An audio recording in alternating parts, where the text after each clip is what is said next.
Say Shabbat Shalom, everyone. Shabbat Shalom. So if you turn to the book of Leviticus chapter 6, and before we go get started, I want to read a couple things on the handout. Got another one we'll hand out later.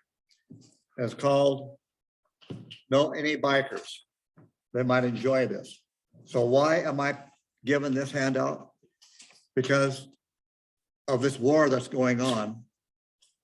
You have how many media networks and how many of them spin the truth? So let me read this to you. It's funny, but it will tell how a reporter can twist things around and still say the same thing, the truth, only in an unmeaningful way. A biker is riding by the zoo when he sees a little girl leaning into the lion's cage. Suddenly, the lion grabs her by the cuff of her jacket and tries to pull her inside to slaughter her under the eyes of her screaming parents. The biker jumps off his bike, runs to the cage, and hits the lion square on the nose with a powerful punch. Whimpering from the pain, the lion jumps back, letting go of the girl, and the biker brings her to her terrified parents, who thank him endlessly. A reporter had seen the whole scene and, addressing the biker, says, "Sir, that was the most gallant and brave thing I saw a man do in my whole life." "Why, it's nothing really. The lion's behind bars. I just saw this little kid in danger and acted as I felt right." "Well, I'll make sure this won't go unnoticed. I'm a journalist, you know, and tomorrow's paper will have this on the first page. What motorcycle do you ride?" "Oh, a Harley Davidson." The journalist leaves. The following morning, the biker buys the paper to see if it indeed brings news of his action and reads on the first page, "Biker gang member assaults an African immigrant and steals his lunch." It's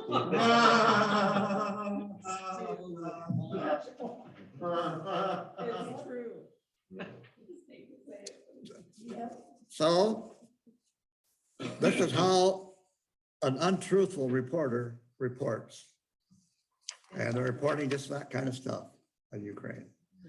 But on the flip side of the paper, on the back side, I thought, you know, this is a really good thing. It's called Insights for a Successful Life. It's very simple. The following beautiful piece is from Nestor Gorfinkel, and it is adapted from Aish HaTorah Shabbat Shalom Weekly by Rabbi Kalman Pakvuz. The best day is today. Hardest thing to do, to begin. Easiest thing to do, to find fault and make excuses. The greatest mistake, to give up. The greatest stumbling block is pride and arrogance. The most useful asset is humility. The greatest plan, doing your best and trusting in God. Worst bankruptcy, loss of enthusiasm. The most disagreeable person is the complainer. And so I thought, you know, now is a good time to bring these kind of things up, because the whole world is upside down and being squished. And so a little bit later, I'll have another handout, and it'll be all from scripture. But I thought those two things are quite meaningful, simple, easy to apply, and learn from those principles. So Leviticus chapter 6, and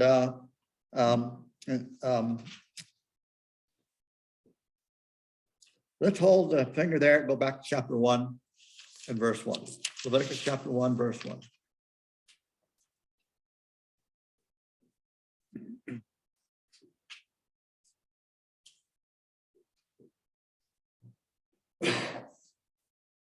Leviticus chapter 1, verse 1. Yahweh called unto Moshe and spoke unto him out of the tent of meeting, saying, "Speak unto the children of Israel, say unto them, when any man of you brings an offering unto Yahweh, you shall bring your offering of the cattle, even of the herd or of the flock. If his offering be a burnt offering of the herd, he shall offer it a male without blemish. He shall bring it to the door of the tent of meeting, that he may be accepted before Yahweh. Okay, we are on the second teaching then in the book of Leviticus, second parsha. And let's read chapter 6. And your English Bible, it'll be verse 8 and 9. And in the Hebrew Bible, it'll be verse 1 and 2. And Yahweh spoke unto Moshe, saying, command Aaron and his son, saying, this is the Torah of the burnt offering. It is that which goes up on its firewood upon the altar all night unto the morning, and the fire of the altar shall be kept burning thereby. And the Kohen shall put on his linen garment, and his linen breeches shall be put upon his flesh, and he shall take up the ashes whereto the fire has consumed the burnt offering on the altar, and he shall put them beside the altar. Notice that the second portion, chapter 6, is very similar to last week's, the way it starts out. So why do we have this being repeated?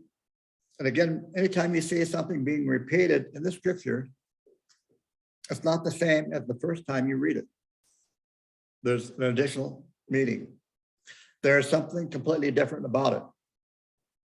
And something that is being told to us if we have eyes to see. So in the first chapter, it's about this instruction to a man who wishes to come and bring an offering to Yahweh. And this is the instruction on how to do it.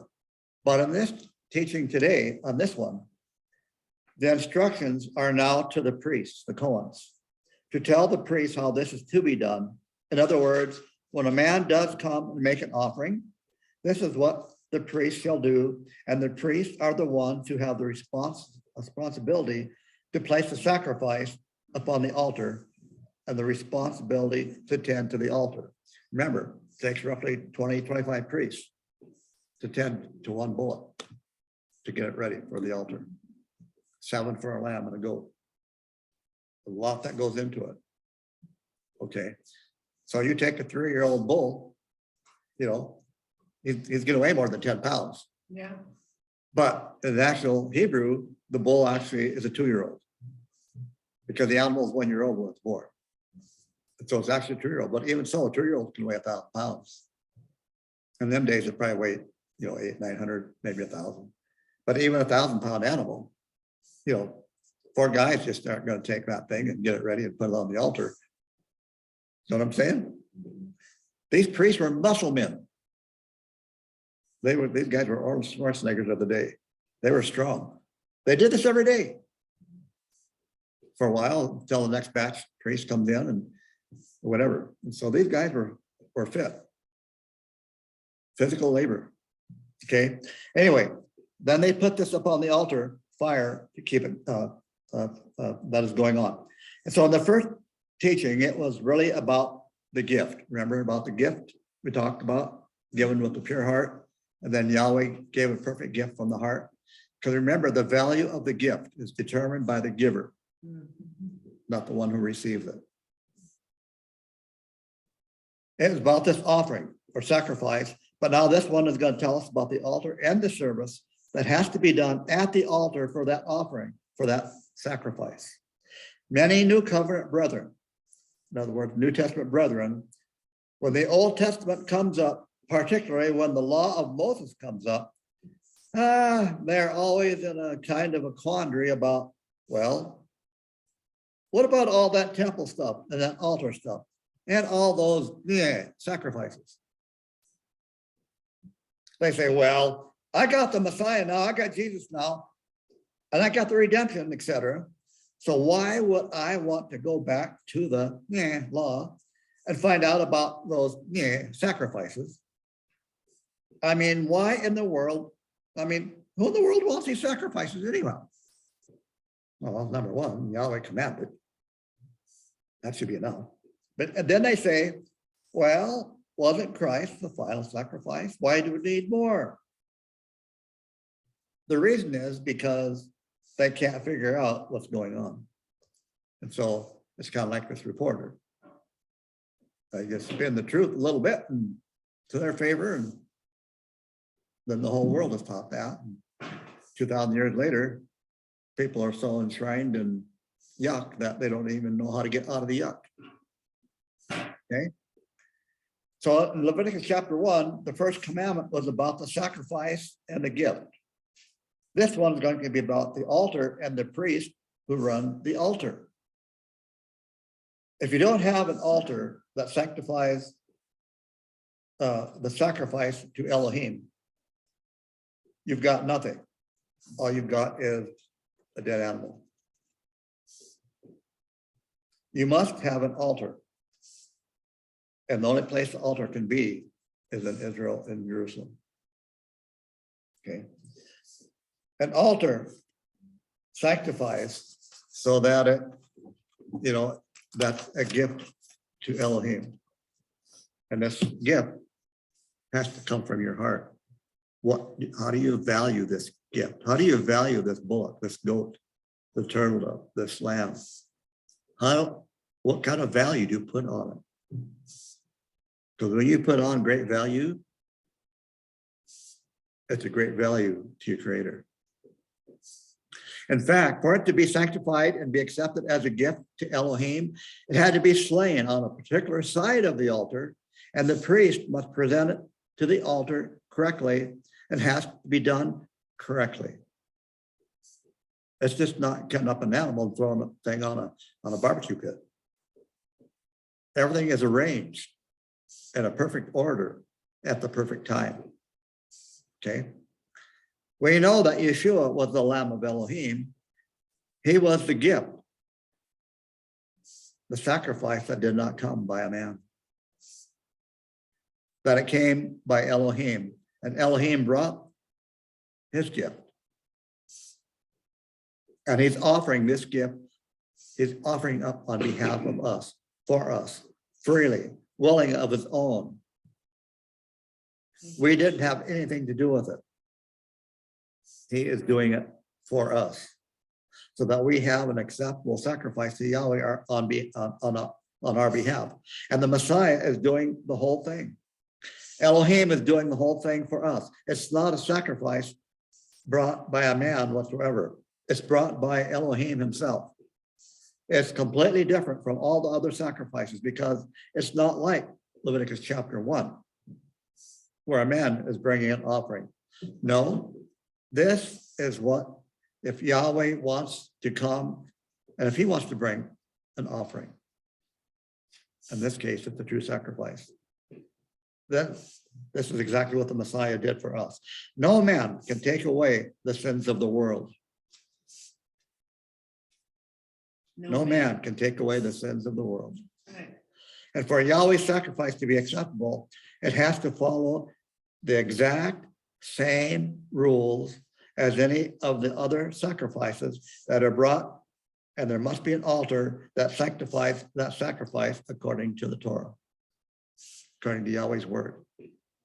It cannot be outside of his word. If there was no altar involved in that sacrifice of Yeshua, the Messiah, then Yeshua was just an innocent man, falsely accused and wrongfully executed. That's all he was. But obviously, he was more than that. That's right.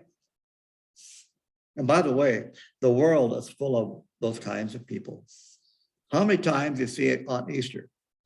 People are nailing themselves to the cross. They're whipping themselves. They're flagging themselves. They crawl on their knees for 20 miles. I think they're doing something. I mean, the list goes on. And by the way, it's going to happen again in a couple of weeks. And we're going to be celebrating Passover here at the church here on evening of April 14th, Thursday evening, 6 o'clock. So anyway, none of the other people are the Messiahs. And we don't have we don't have a hope in them or salvation or forgiveness of sin. All those other people were innocent that were slain. And so why is it we have hope and that we have a sacrifice that is acceptable to Yahweh through Yeshua? It's because there was an altar that sanctifies the sacrifice. There's an altar that sanctifies the sacrifice. Now, I'm going to explain all that just over the next few minutes, so be patient with me. We'll get there. One thing that is not understood by many people is that the temple in Jerusalem was central in the sacrifice of Yeshua. Central. It was the elders of the temple who arrested Yeshua and accused him and condemned him. And Yeshua was lifted up. He was elevated on an execution stake. And all the sacrifices were called elevation offerings. All of them were called elevation offerings. And Yeshua was lifted up. They must be lifted up to Yahweh, and Yeshua was lifted up. It's a sacrifice, and it's Elohim's altar. That's his system. There is no sacrifice that is not sanctified by an altar. There is no worship of Yahweh or Elohim where there is an altar but no sacrifice. You must have a sacrifice and an offering. If you have a sacrifice, then you must have an altar. And the only altar that is acceptable is in Jerusalem. This is why it is so awful where churches have these so-called altars. The Bible clearly says the only altar that is acceptable is the one in Jerusalem and at the temple. Remember, when they had the altar in the wilderness, when that time come to an end, Yahweh says, the only place now that an altar will be acceptable is in Jerusalem. So the churches go around, build all these altars, put the letter T for a Tammuz up on the altar, think that's the cross. And not a good thing. Not a good thing. Keep your finger there, go to Matthew chapter 5.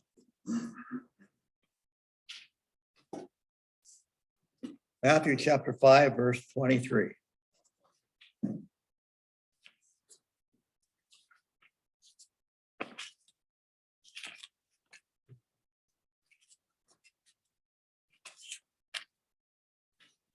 Matthew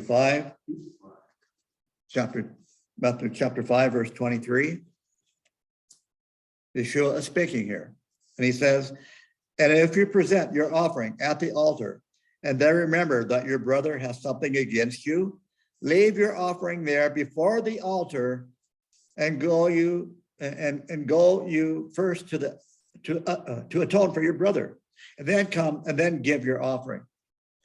Where was this altar? It's not in a church. It's at the temple.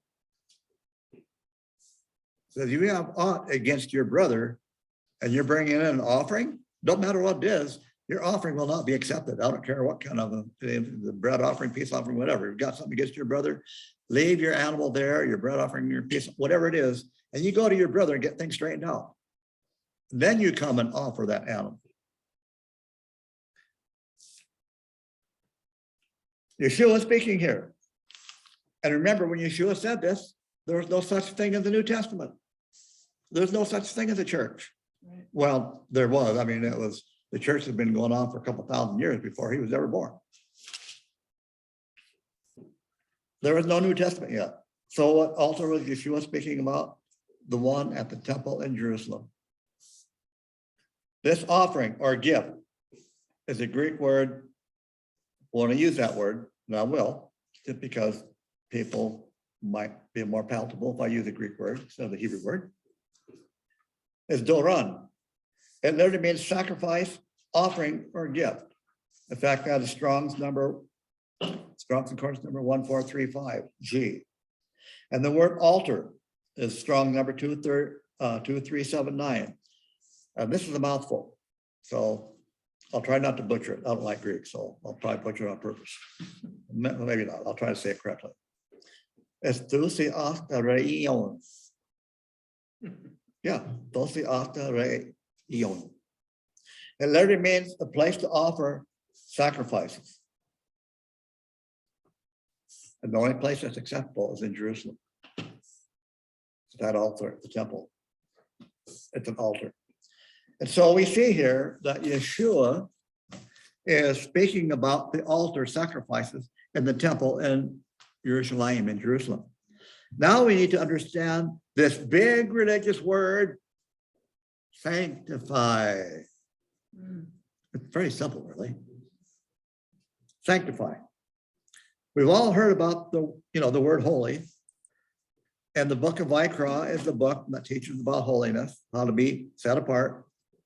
It teaches what is clean, what is not clean, what is set apart, what is profane. And Yahweh will give you his definition.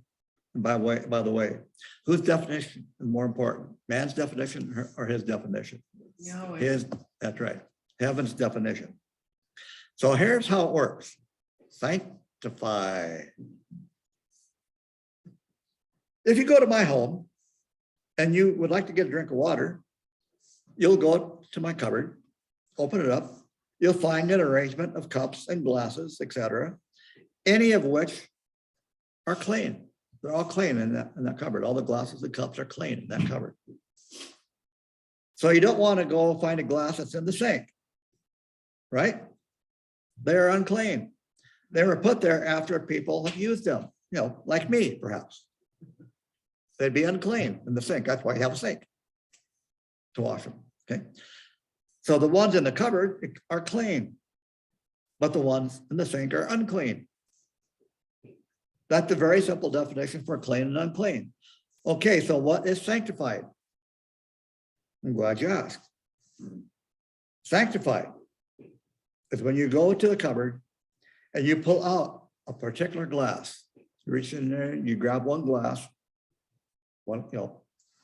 That particular glass is now sanctified for your use only, no one else. No one else going to use that glass but you. It's only for your use. It's still clean, but it belongs to you. It's completely separated from all the other clean ones, and it's only for you. Now, if you take that glass and you set it on the table next to your plate where you will sit, then someone else comes along and takes your glass, you can say, excuse me, that's my glass. You have to get your own because this one's been sanctified for my use, not yours. That make sense? What sanctified is? Now, when the offering comes and it's a clean animal, there's all kinds of clean animals and they can come into the temple and they are clean. But the moment it becomes sanctified is when you announce to the priest what it is, what's to be used for. And then the priest says, this is what it's for. You present to the priest and the priest makes the declaration. And therefore at that moment, that offering is sanctified. Sanctified for whatever the offering is for. It cannot be changed to another offering. Oh, I decided to change my mind, Mr. Priest. I want to get, the priest says, no, too late. Can't do that. For example, again, if the animal is brought in for a burnt offering, it cannot be used for a guilt offering. If you decide to change your mind, that ain't gonna happen. If you did change your mind, then the priest will say, you're gonna have to go get another offering, but you gotta offer this animal first. I don't have enough money for another one. Too late. Anyway, in other words, you can't change horses midstream, right? You see, the first offering has already been pulled out of the herd, sat in front of Yahweh, and now it is sanctified for that specific use. Last week we went into more detail about this kind of stuff. For you see, brethren, sanctified actually means separated. Separated.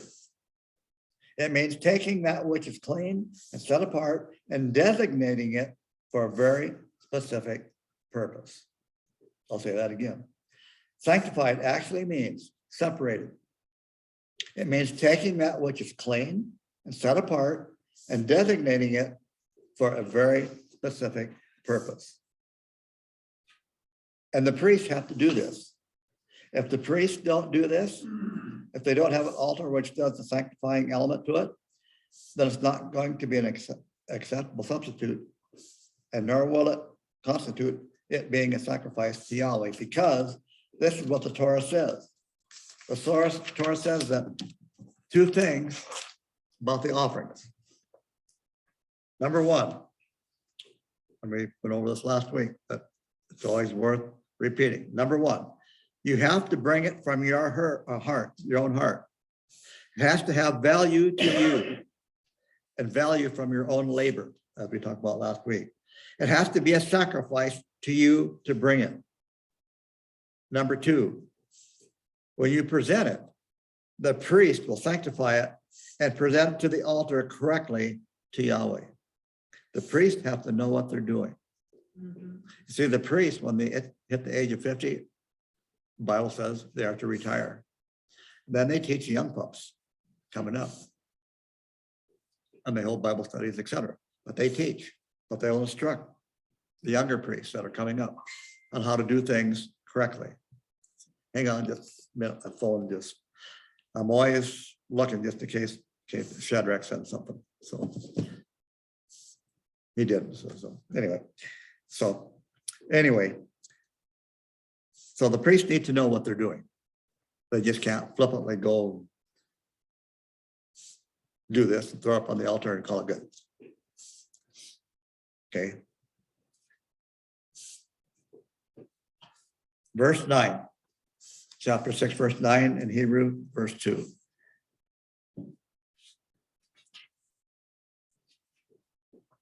Command Aharon and his sons, saying, this is the Torah of the Olah offering, the burnt offering, is that which goes up on its firewood upon the altar all night unto the morning, that the fire of the altar shall be kept burning thereby. The word firewood, in some versions will say hearth or pyre or even burning. Maybe others, but those are the most common ones. That this is the place the wood is set for the fire. The wood was placed similarly like a log house fashion. Like, making logs. Yeah, exactly like that. And it will form a table of sorts. And then they would lay the cut up portions of the offerings on that wood in the form of the animal. So when it's being consumed, it's just not scattered in random pieces. It looks like the animal that's been arrayed. The fire would not only burn the wood, but also the offering as well, that animal that lays on that wood. So Sandy, if you want to pass these other handouts out.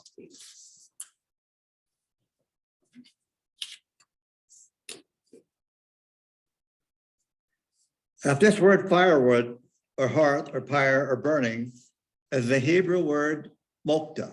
Okay, and nice circle that.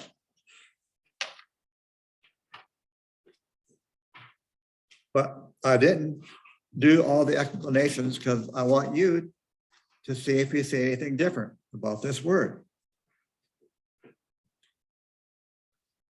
Okay, I put a circle around the word and it says firewood, hearth, pyre, or burning. And I put a circle around that word and I drew a line to it and put the Hebrew word mokta. Now, when you look at that word, that circle, do you see anything different on that word? Notice that the very first letter is undersized. It's made smaller. Now, on the right-hand side of your sheet, put a circle around another word. This is right at the end of verse 4. And that's, in fact, that's, well, in your Bible, it'll be verse 11. So at the end of verse 11, chapter 6, verse 11, and he shall put off his garments and put on other garments and carry forth ashes without the camp unto a clean place. The word place is called makom. Okay, makom.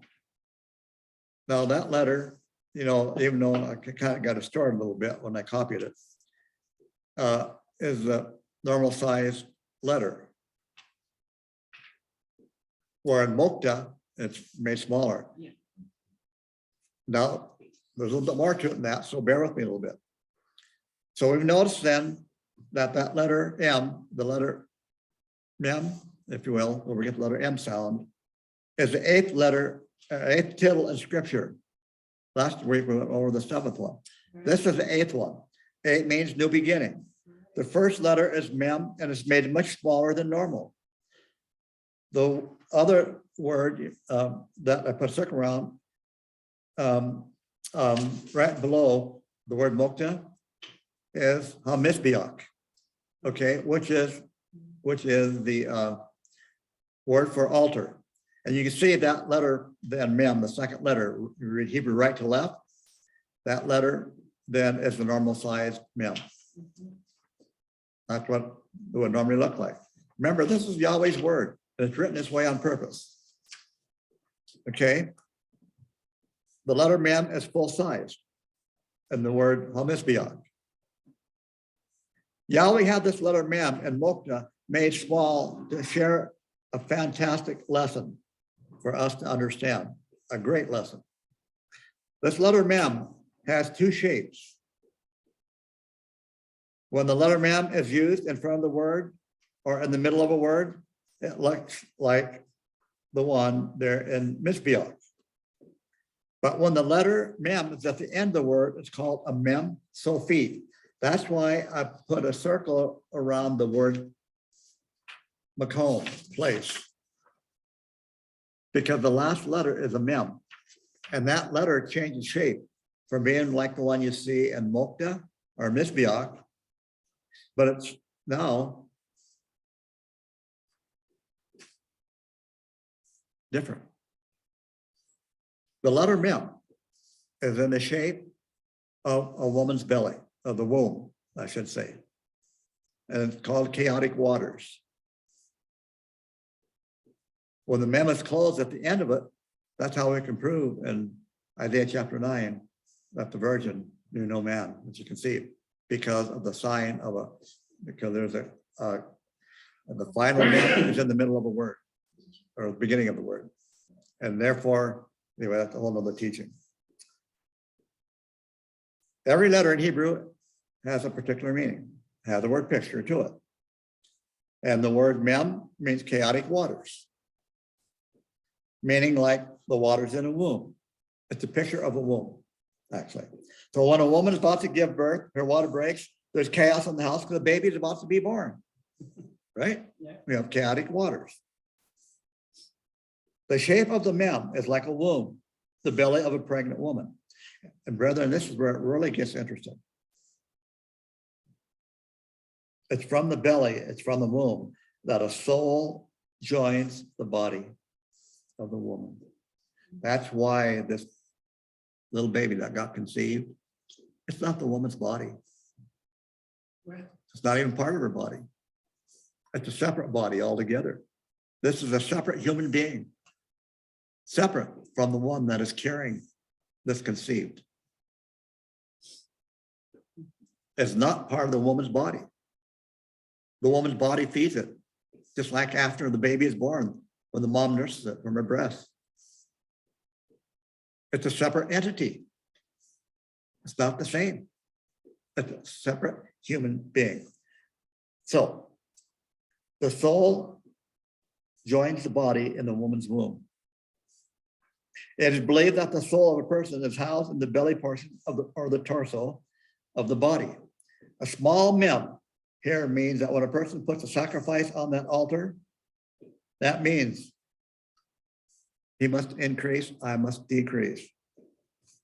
They put their soul on that altar, not be puffed up because they're given this sacrifice because they have more money than anybody else. They can afford a bull. Be puffed up. Look at me, I'm a bull.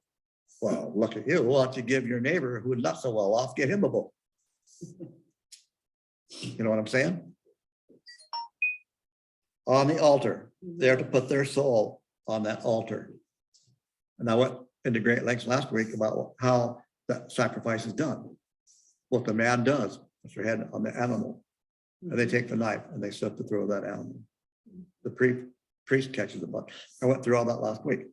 So keep your finger there on Leviticus, go to Romans 12:1. And I know there we go there quite often, but brethren, I don't want you ever forget what this is talking about. Romans chapter 12, verse 1.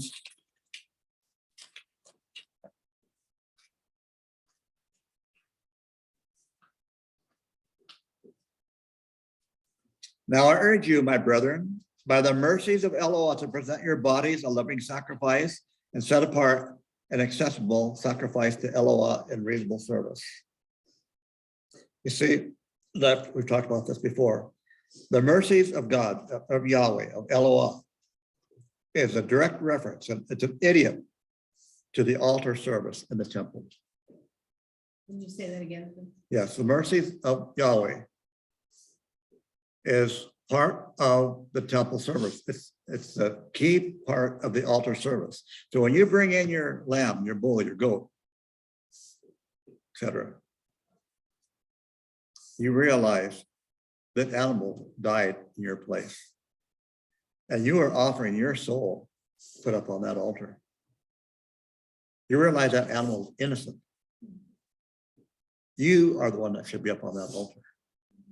The mercies of Eloah, of Yahweh, that's exactly what it's referring to. That's exactly what it's referring to. It's referring to our bodies as the soul that is in us.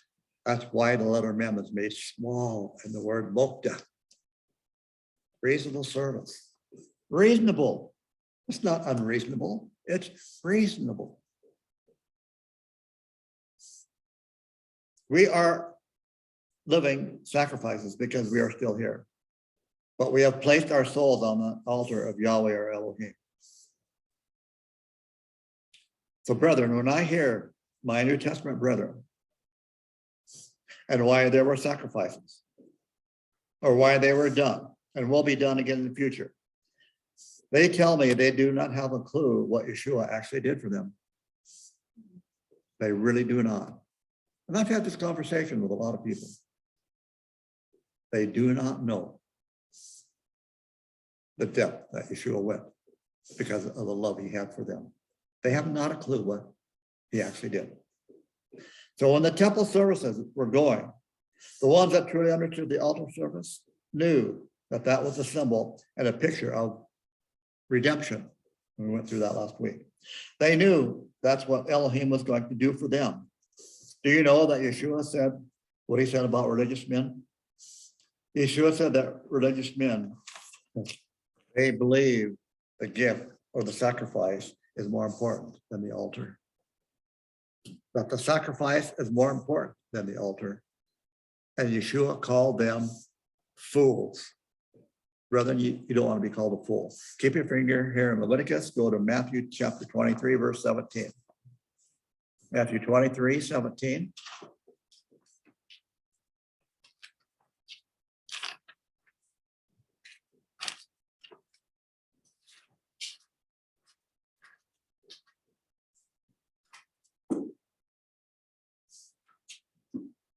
Matthew chapter 23, verse 17. Fools and blind, which is greater, the gold or the temple that sanctifies the gold? And whoever swears by the altar is not obligated, but he that swears by the gift that is upon it is obligated. O blind, which is greater, the gift or the altar that sanctifies the gift? He that swears by the altar swears by it and by all things thereon.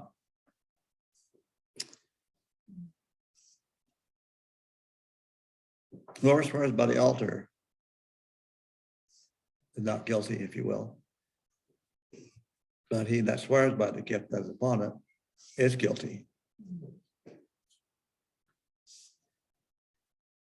And if you don't understand, don't believe this stuff, Yeshua calls you a fool and you're blind.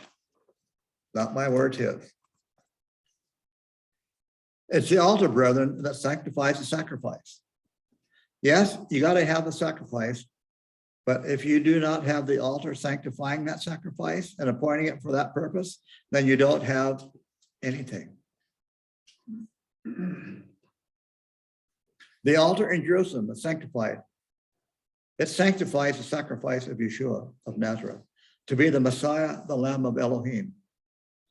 Without it, we wouldn't have a Lamb of Elohim, and we would not have a sacrifice of redemption. Remember, the blood of the offerings, except for the blood of the Pesach lamb, was sprinkled on the altar. The blood of the Pesach lamb was poured out on the earth at the base of the altar.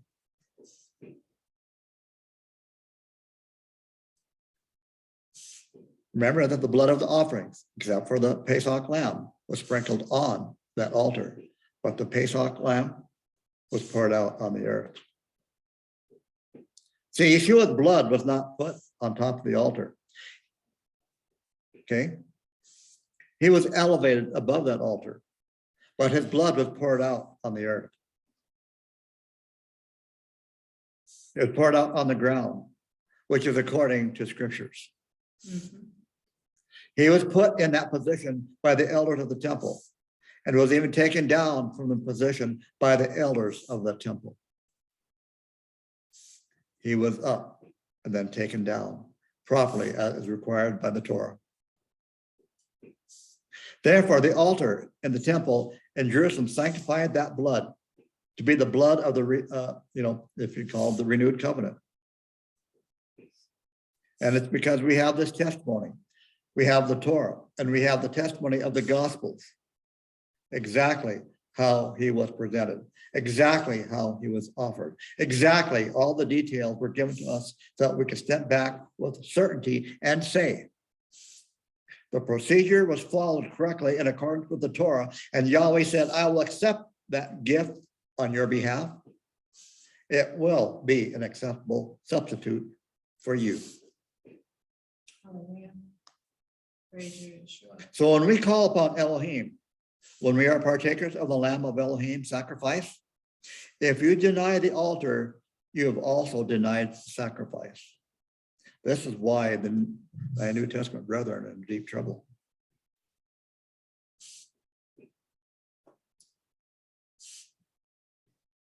You have to have both. Keep your fingers here. I know we've read it before, but Hebrews chapter 10, verse 23. Ephraim chapter 10, verse 23.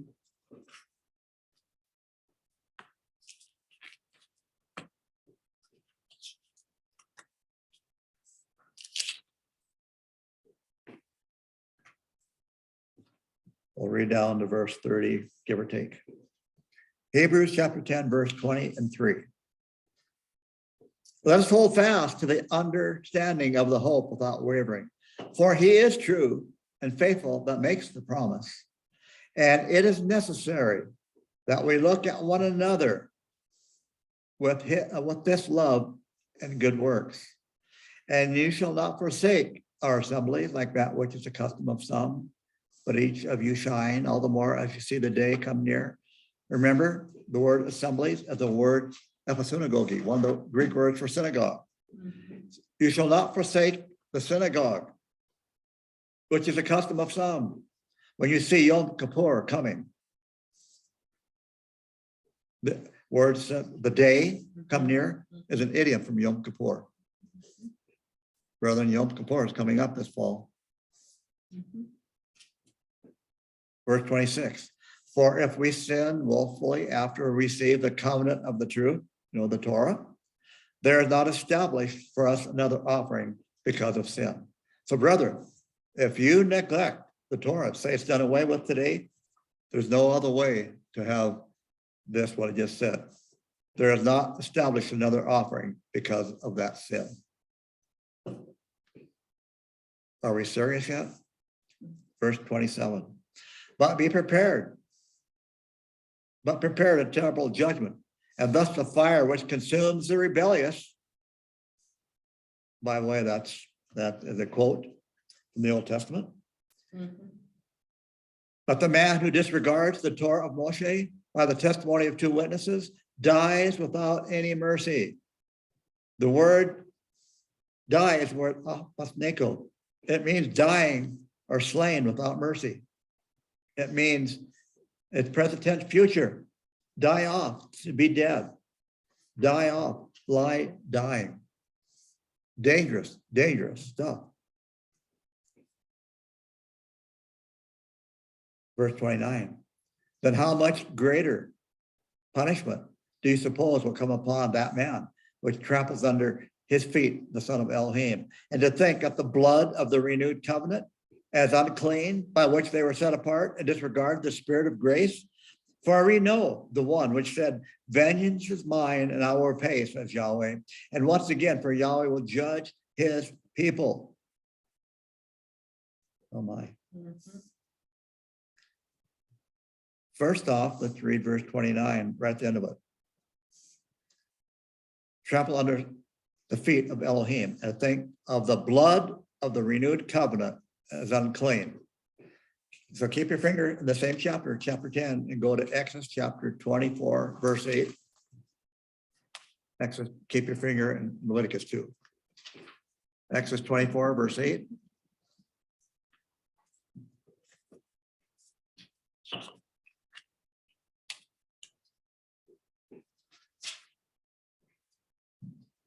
Exodus 24, verse 8.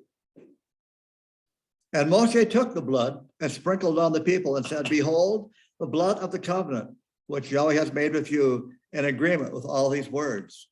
So when we get to the Hebrews, what we just read, then it's renewed. See that? Let's read verse 30 again. Hebrews 10:30. For we know the one which said, vengeance is mine, and I will repay, says Yahweh. And once again, for Yahweh will judge his people. Okay, now you don't have to put your fingers on Hebrew anymore, but go Deuteronomy chapter 32. Deuteronomy 32, 35. Deuteronomy 32.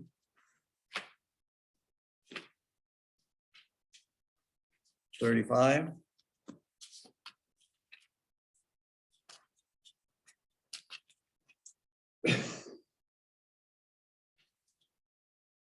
Vengeance is mine and recompense against the time when their foot shall slip. For the day of their calamity is at hand, and the things that are to come upon them shall make haste. Brethren, we're headed rapidly towards that verse. When we get done, I'm going to read something to you. Anyway, that's all I'm going to say right at the moment. And so here's the thing. If you accept the altar system, the Torah of Moshe, if you accept his gift that has been made for you, you have redemption. If you say, no, I just want the gift, just give me the gift. I don't care about this other stuff. I just want the gift. I want this gift of salvation.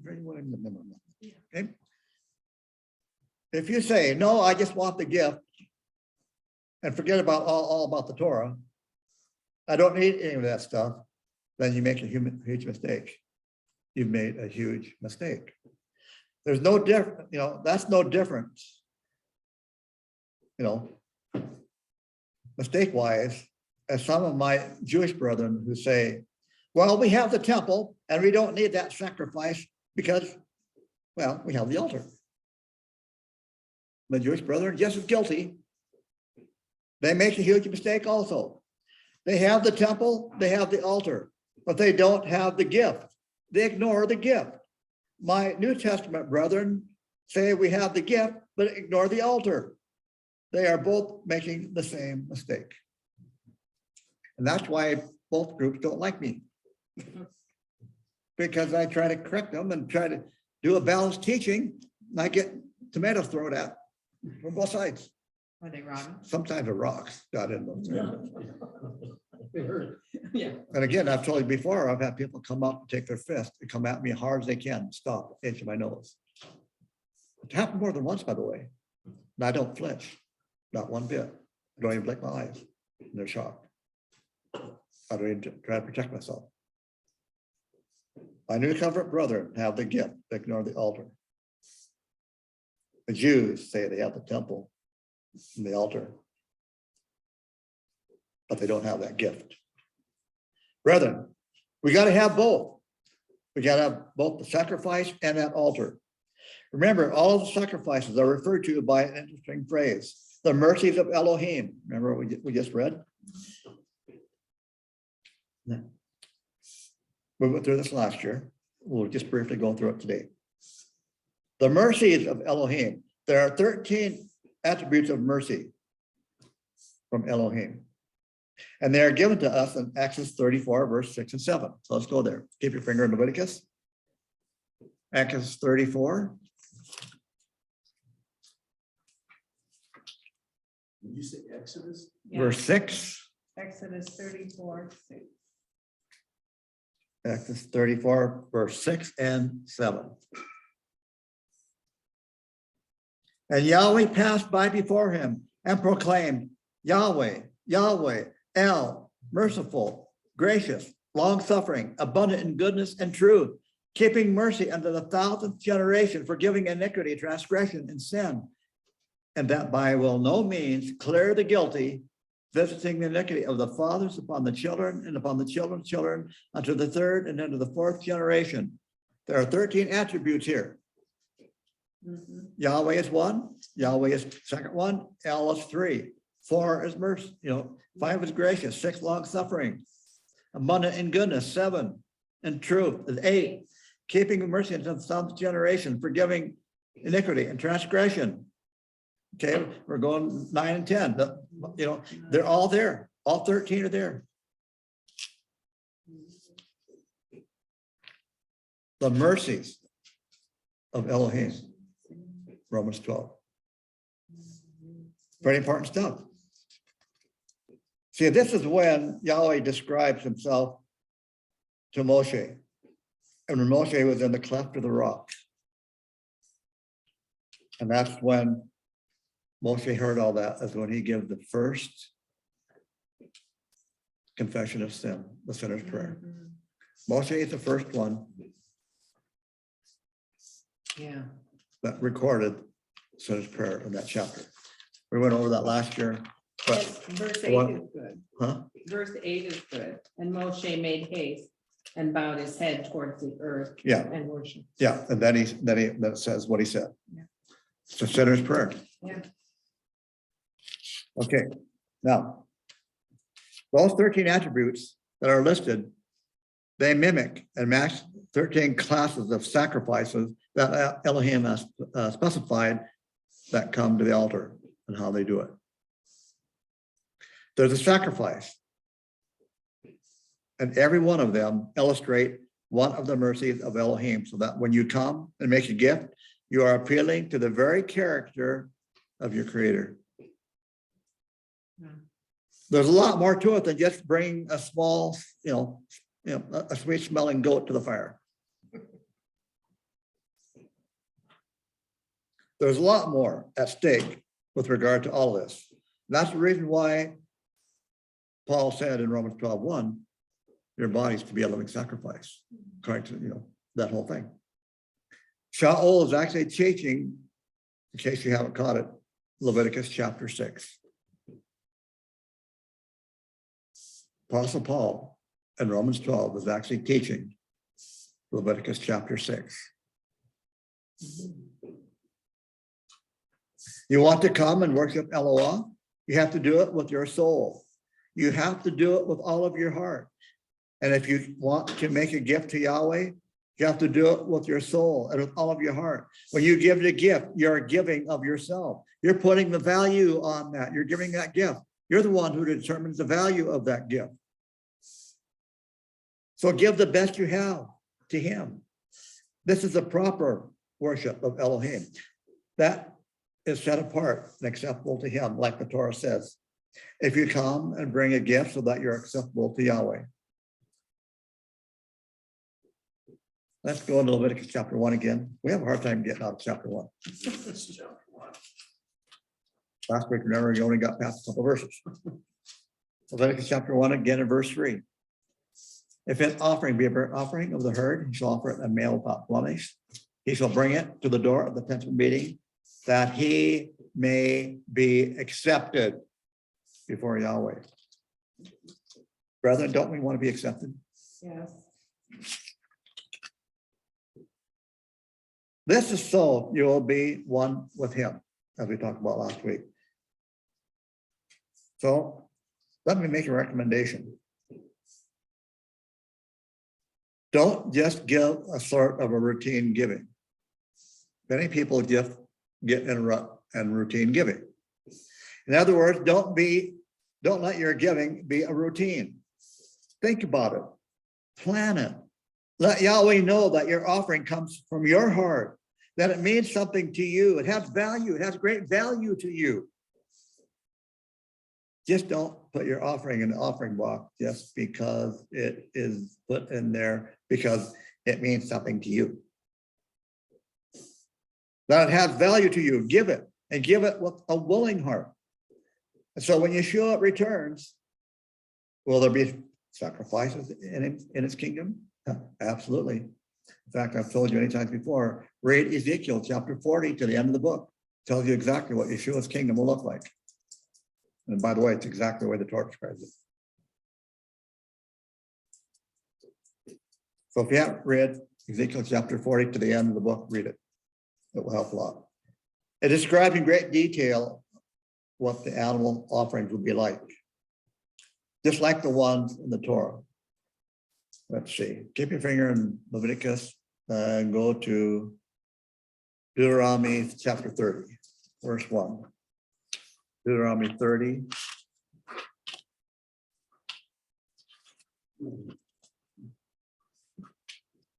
Chapter 30, verse 1 to 6. This is a real crucial set of verses coming up here. And it shall come to pass that when all these things are come upon you, the blessing and the curse, which I have set before you, you shall bethink yourself among all the nations where Yahweh your Elohim has driven you, and shall return unto Yahweh your Elohim, and hearken to his voice according to all that I command you this day, you and your children with all your heart, with all your soul, that when Yahweh your Elohim will turn your captivity and have compassion upon you, and will return and gather you from all the peoples where Yahweh your Elohim has scattered you. If any of you that are dispersed into the uttermost parts of heaven, from there will Yahweh your Elohim gather you, and from there will he fetch you. And Yahweh your Elohim will bring you into the land which your fathers possessed, and you shall possess it, and he will do you good and multiply you above your fathers.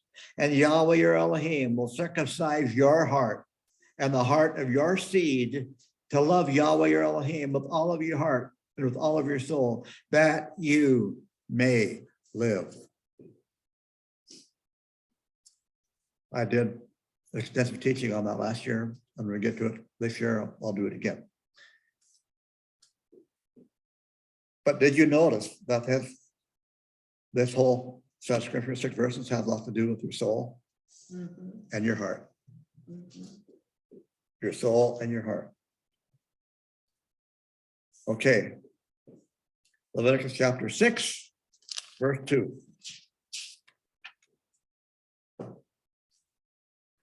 In English, it's verse 9. So Leviticus chapter 6, verse 9 in your English Bibles. Command Aharon and his sons, saying, this is the olah, the burnt offering. The word there for burnt is olah. It is that which goes up on the firewood. Okay. Olah, whole burnt offering.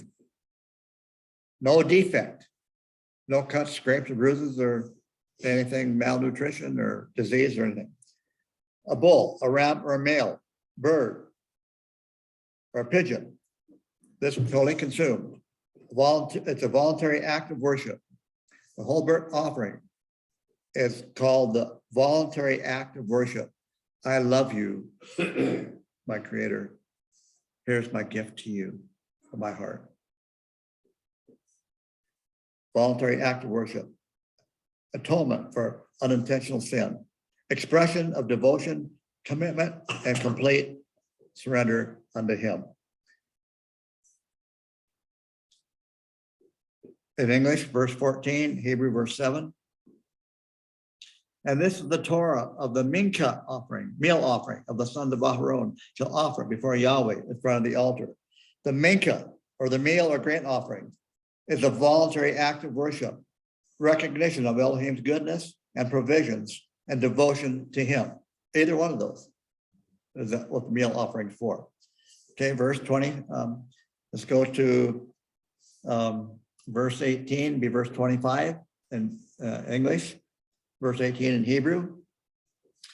Speak unto Aaron, to his son, saying that this is the Torah of the Hatat, the sin offering, in the place where the burnt offering is killed, etc. Hatat, sin offering. It's a young bull for the high priest and for the congregation. Male goat for the leader, female goat or lamb for a common person, dove or pigeon for the poor, 1/10 of an ephah of fine flour, the very poor. Mandatory atonement for a specific unintentional sin, confession of sin, forgiveness of sin, and the cleansing from defilement. That's what that is for. Chapter 7, verse 1.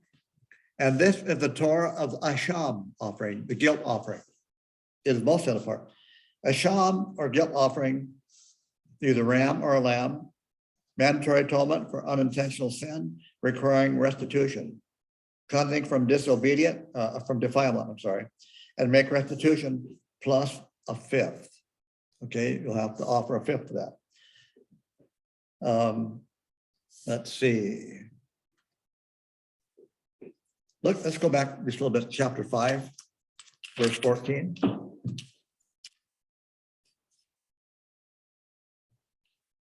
Five 14 through 19.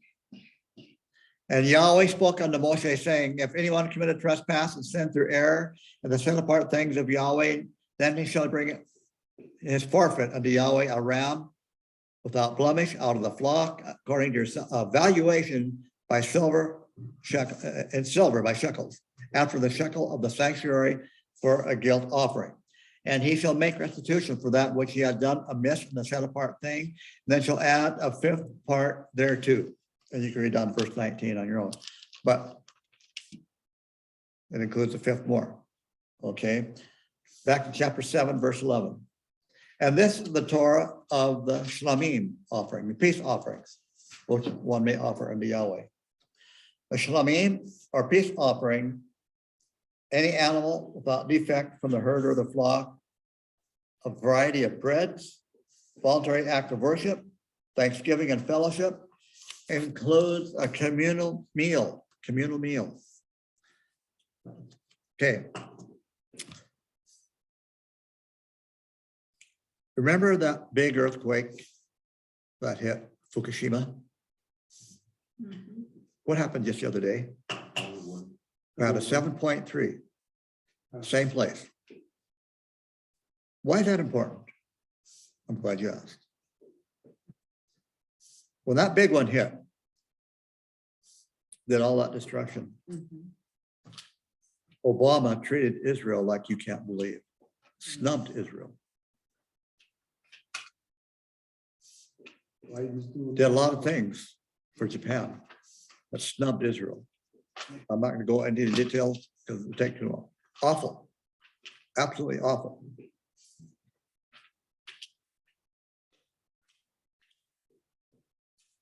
The next 15 minutes or so are going to be quite powerful.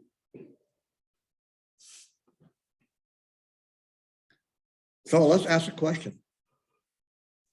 Is Israel the apple of Yahweh's eye, or is Israel a thorn in Yahweh's eye? Which one? Can we prove it?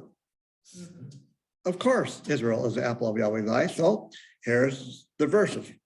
Ready? We're going on a rapid trip. Deuteronomy chapter 32, verse 10. Deuteronomy 32:10.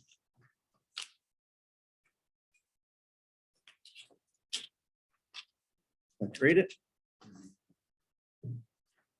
He found them in a desert land and in the waste, a howling wilderness. He compassed him about. He cared for him. He kept him as the apple of his eye. Psalm 17, verse 8. Psalm 17, verse 8.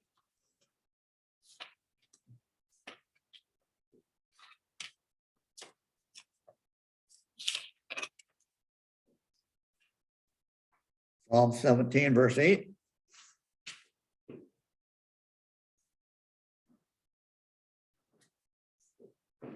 Keep me as the apple of the eye. Hide me in the shadow of your wings. Proverbs chapter 7, verse 2. Proverbs 7:2.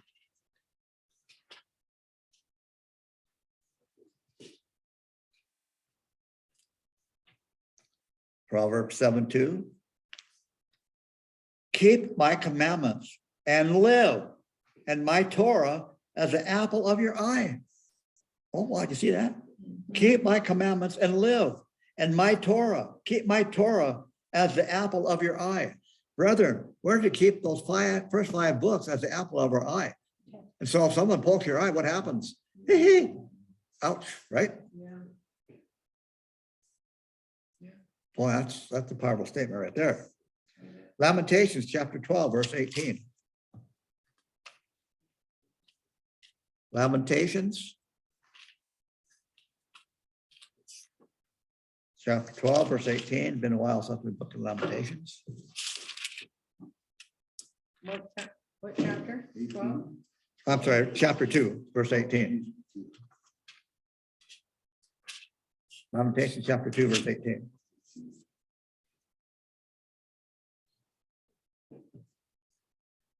Their hearts cried unto Yahweh, O wall of the daughter of Zion, let tears run down like a river day and night.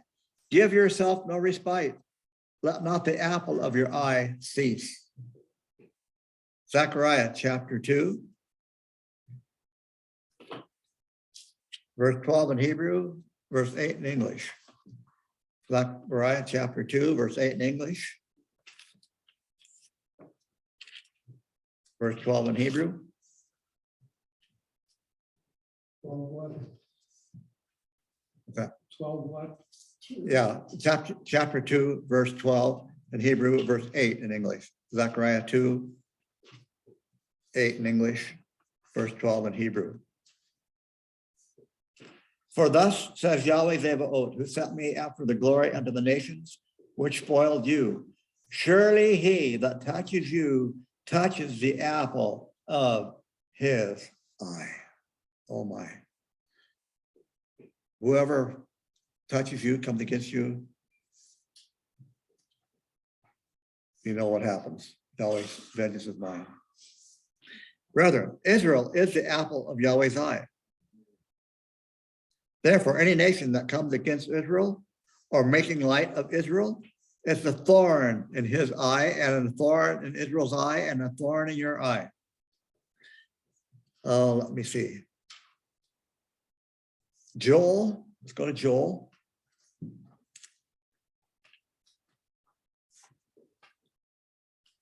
I'm gonna look it up here. Joel chapter 2. In English Bible, chapter 3, verse 1 and 2. In Hebrew, it'll be chapter 4, verse 1 and 2. In Hebrew, and in English, it'll be chapter 3, verse 1 and 2. For behold, in those days and at this time shall I bring back the captivity of Yehuda and Yerushalayim. I will gather all nations and will bring them down into the valley of Yehoshaphat, and I will enter into judgment with them there for my people and for my heritage Israel, whom they have scattered among the nations and divided my land. Isaiah chapter 60, verse 12.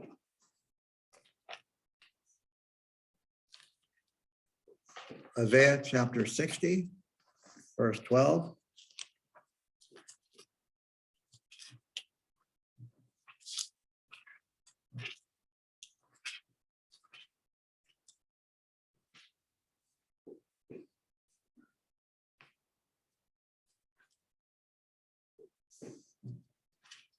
For that nation and kingdom that will not serve you shall perish. Yes, and those nations shall be utterly wasted.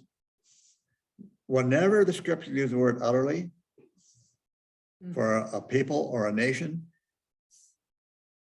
that means like a nuclear bomb hit it 5 times over. Talk about utterly destroyed. Not a pretty picture. Genesis 12, verse 3.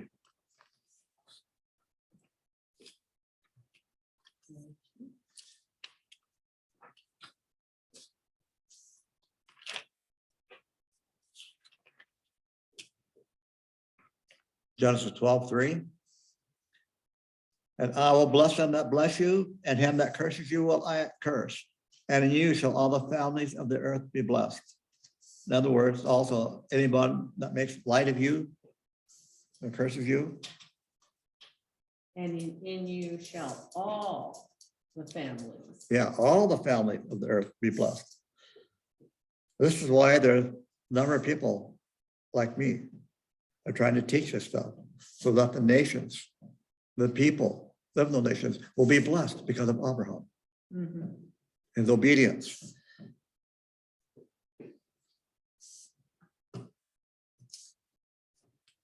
Brethren, the United States is not going to get away with the bullying of Israel. Obama really put it in high gear. Our president is continuing from that. There is extreme danger coming to this country. The two predominant religions of Japan. This is why this is important. So hang on to your hat.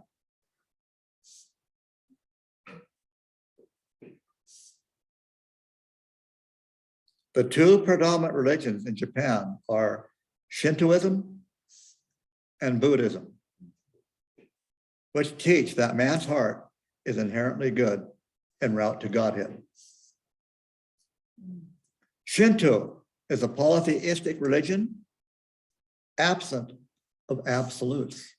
Absent of absolutes. Shintoism epitomizes what the scripture warns against in Romans chapter 1. Let's turn there. Romans 1, 18 to 25. Romans chapter 1, 18 to 25.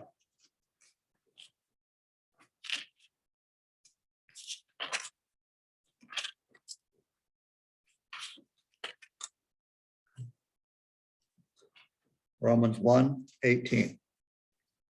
For the wrath of Eloah is revealed from heaven upon all the iniquity and the ungodliness of men, those who hold the truth in iniquity.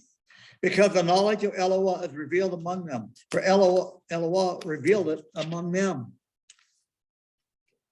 For the hidden things of Eloah, from the foundations of the world, by his creations, by his wisdom were made evident and powerful in Godhead, which is eternal, that they might be without excuse, because they knew Eloah, and they did not glorify him as Eloah and give thanks to him, but were made vain in their reasoning, and their heart was darkened without understanding. And while they were drinking or thinking in their nefashot that they were wise, they were actually fools. And they changed the glory of the incorruptible Eloah into the likeness of the image of the Son of Man, who is corruptible, and into the likeness of birds and four-footed animals and creeping things of the earth. Because of this, Eloah released them to the defiled lust of their heart, that they might dishonor their bodies by them. And they changed the truth of Eloah into a lie, and they reverenced and served the created more than their creator, to whom be our praises and our blessings forever and ever. Amen. So let me continue on. Shintoism is a failure to recognize that creation has a creator. Shintoism is a failure to recognize that creation has a creator. Yeah. In fact, Shinto gods are called kami, K-A-M-I, kami. They are sacred spirits which take the form of things and concepts important to life, such as wind, rain, mountains, trees, rivers, and fertility. In other words, humans become kami after they die and are revered by their families as ancestral kami. What were the fighter pilots called that flew suicide missions against Americans? Kamikaze. Kamikaze, meaning divine wind. Kami is the word for God. Spirit is a divinity, and kazi for wind. Anyway, Japan, is not pleasing to Yahweh. In fact, no nation today is pleasing to Yahweh, including Israel. However, there is a day coming when Israel will turn their hearts back to Yahweh, their Elohim. But first, Ezekiel 8. Go to Ezekiel chapter 8. We're almost done.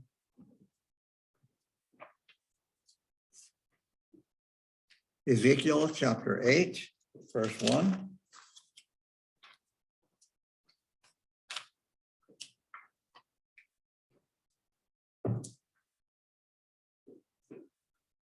I'm going to get closer in the next couple of weeks. We're going to go over this chapter again, and I'll give you some details that are very startling.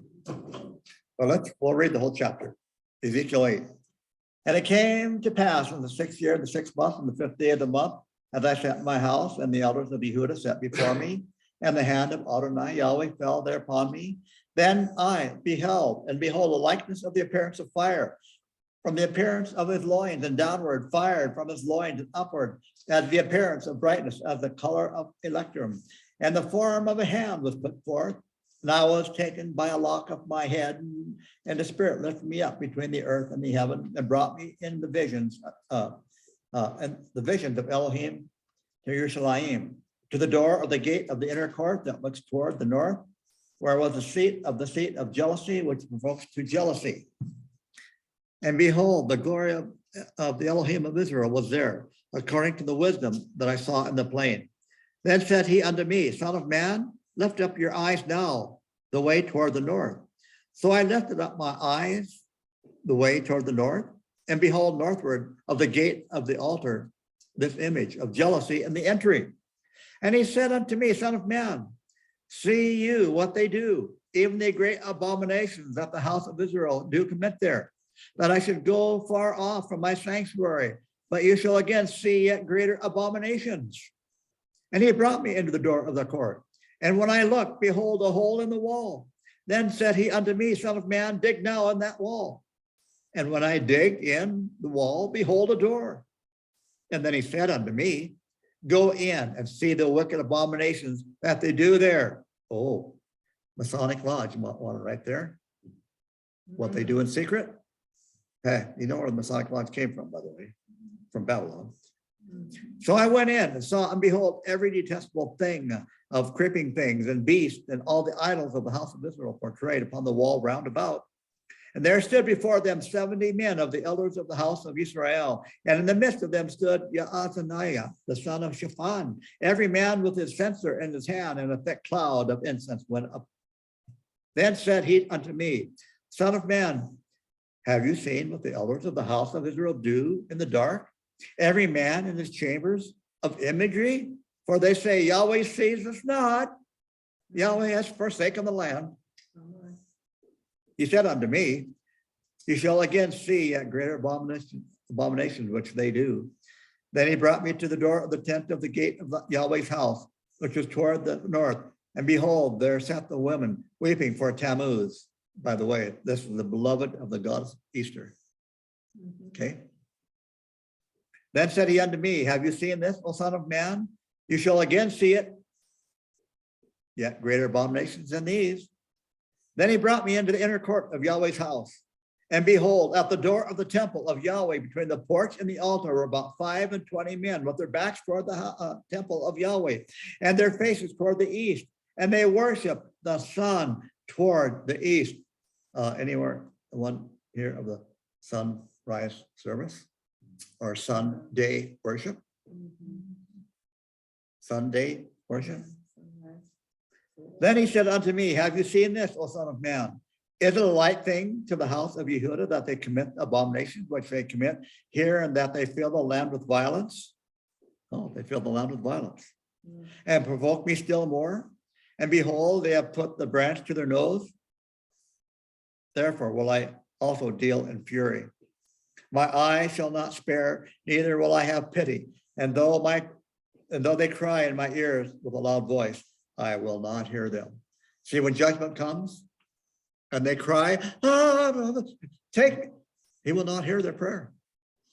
Did you know there are several places in scripture where Yahweh says, do not pray for these people. That's another story. Sun worship, that whole thing. Getting back to the kamikaze. What is the United States sending to Ukraine? What? Kamikaze drones. Yeah, Oh. Kamikaze drones. you carry one bomb, they stay up in there for extra half an hour until they're targeting. Yep, yep. And they're powerful. But you see, you got to understand the word kamikaze.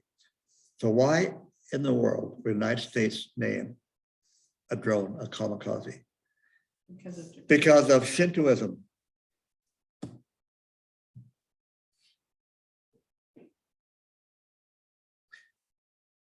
Isaiah chapter 12, 1-3. We're just about done. I said that for an hour. Isaiah chapter 12. But this is really important, brother. Isaiah chapter 12. I didn't make a copy of this. I might have given that a copy out last year. But this is really important. Verses 1-3.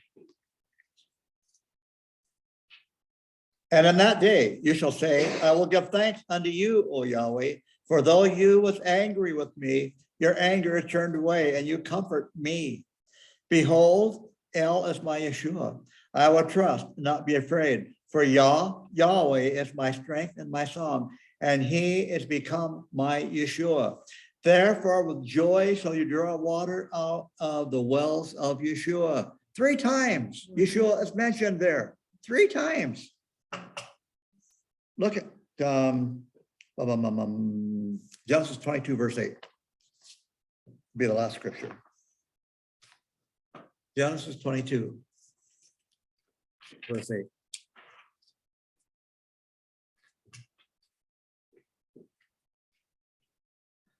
And Abraham said, Elohim will provide himself the lamb for a burnt offering, my son.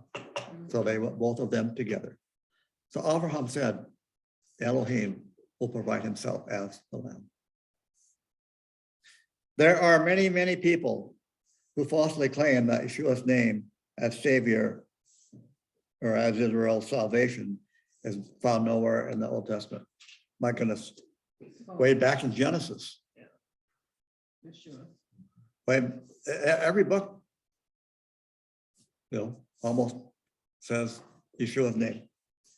But yet here in the actual Hebrew, we just read, Yahweh is my strength and my song, and he has become my Yeshua. That's what the good news is all about, brethren. Yahweh clothing himself and manifesting as flesh, or Yahweh becoming Yeshua. Salvation. So, brethren, we're living in serious times. And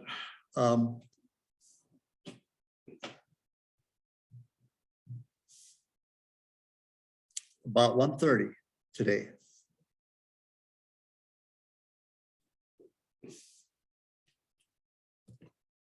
Yahweh gave me the first song to compose since we're back in Geraldine. A little over 5 minutes. We got time, so if you don't mind, I'll play it for you. I recorded it. But what happened the last minute and a half, for some reason, I think there were spiritual entities come against it, so it got distorted. But it's supposed to end very close to the way it began. So let me go here.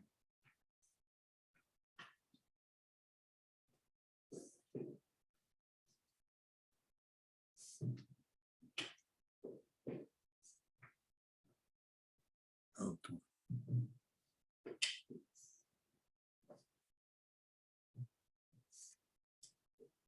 There we go.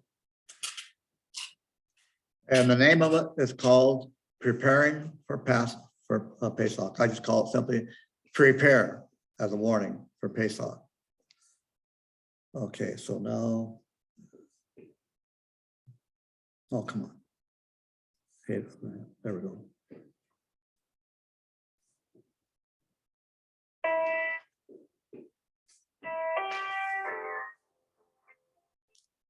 Oh. What did you do that for?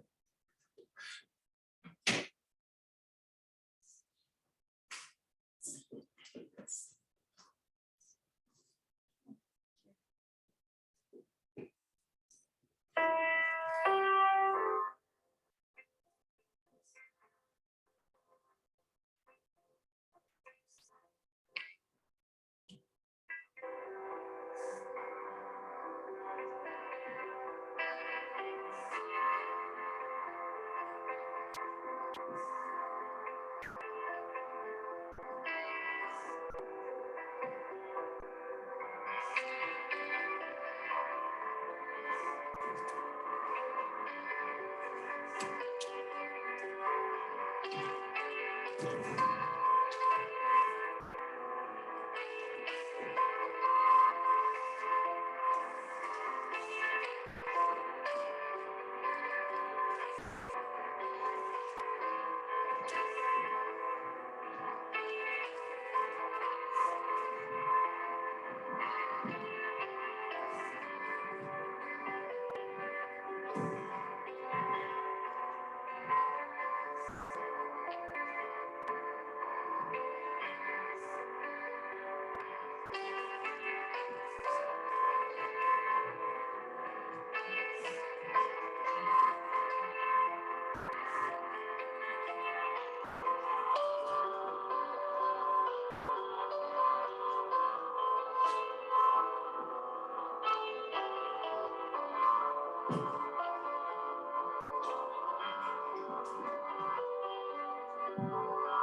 Not like Unbelievable.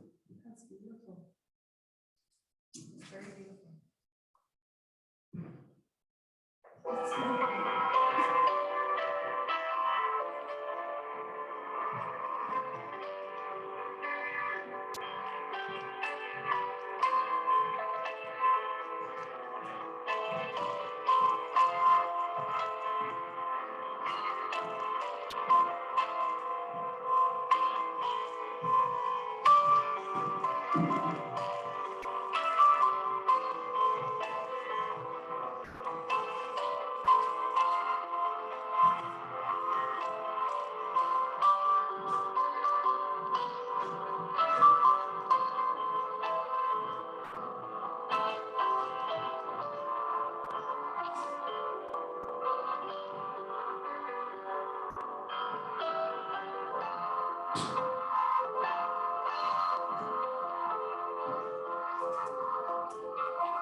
And that's on that little spinet piano. If I had played on a good piano, it'd be different.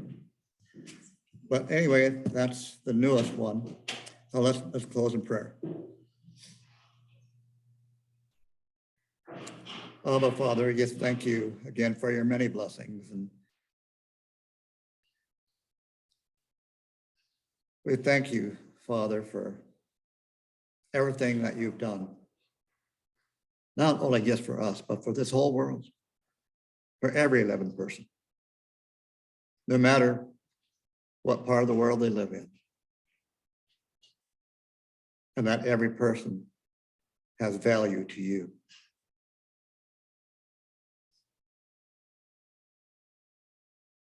Father, again, I just lift up the needs of the brethren.